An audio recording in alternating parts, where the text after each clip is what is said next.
मागील 2 वर्षांपासून शिक्षक भरती झालेली नाही। सरकारने तातडीने पवित्र पोर्टलद्वारे शिक्षक भरती करून घ्यावी ही या मागणीसाठी राज्यभरातून शिक्षक आणि काही जे नवीन शिकलेले विद्यार्थी आहेत ते देखील या आंदोलनामध्ये सहभागी झालेले आहेत।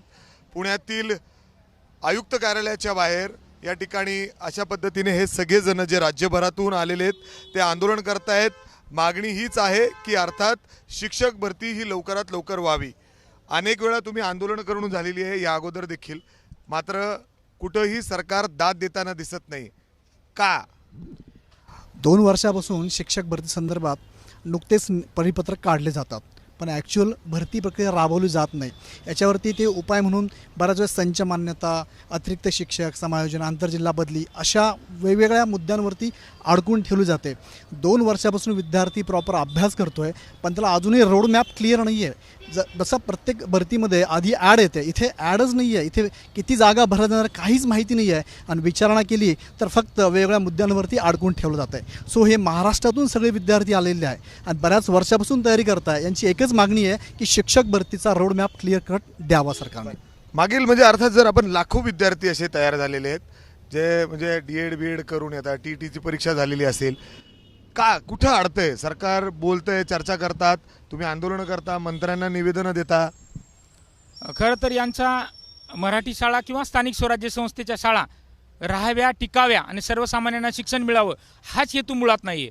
कारण आता बघतोय आपण या देशात 96 नंतर आता पुन्हा 86 नंतर पुन्हा आता 2020 न्यू एज्युकेशन पॉलिसी आली, त्यानुसार शिक्षणही तसं दर्जेदार गुणवत्तापूर्ण असायला पाहिजे, बरोबर? मग प्रत्येक सगळीकडे इक्वॅलिटी इक्वॅलिटी इक्वॅलिटी, इथेच मग डिस्पॅरिटी का? शिक्षणात समानता का नको? तर आमचा प्रमुख मागणी आहे बेरोजगार गुणवत्तापूर्ण उमेदवार हे जर सर्वसामान्य मराठी स्थानिक स्वराज्य संस्थेच्या शाळेवर गेली तर अधिकाधिक दर्जेदार गुणवत्तापूर्ण शिक्षण महाराष्ट्रातील मुलांना मिळेल आणि यांना हक्काची नोकरी मिळेल। आणि सरकारने आता कुठलाही विलंब करू नये, प्रामाणिक हात जोडून महाराष्ट्राच्या सामान्य जनतेच्या हातात हा लढा जाण्याच्या पूर्वी शिक्षक भरती करून मुलांना परिपूर्ण शिक्षक द्यावेत आणि बंद पडणाऱ्या शाळा वाचवाव्यात। अर्थात मराठी शाळा सुद्धा वाचवायचे। ताई, महिला देखील खूप मोठ्या संख्येने या आंदोलनामध्ये वारंवार तुम्हाला राज्यभरातून इथं आंदोलनासाठी यावं लागतं आयुक्त कार्यालयाच्या समोर। काय अडचण आहे आणि प्रामुख्याने कुठं अडतंय? सरकारची धोरण मुळात गरिबांसाठी आहेच नाही। सर्वसाधारण कुटुंबातून आलेल्या महिला आहेत, सगळी जी सरकारची सध्या धोरणं तयार होत आहेत आणि बनलेली आहेत ती सगळी धोरणं अंबानी, अदानी अशा लोकांसाठी आहे किंवा बिझनेसमॅन लोकांसाठी आहे। आणि दुसरी गोष्ट म्हणजे महाराष्ट्रातनं मराठी संपवायचा प्रयत्न म्हणजे महाराष्ट्रातला पुरोगामी वर्ग संपवणं हा यांचा प्रयत्न सातत्याने सुरू आहे। काही महिला अजून आहेत, त्यांच्याशी देखील बोलायचा प्रयत्न करू। तुम्ही लांबून आलात, म्हणजे अर्थात तुम्हाला आता निवेदन दिलंय, काय भेटेल अपेक्षा काय वाटते? म्हणजे मंत्र्यांपर्यंत गेलात, मुख्यमंत्र्यांना काय? आम्ही फक्त त्यांचं पाहतोय की आश्वासनावरच आश्वासन आहेत।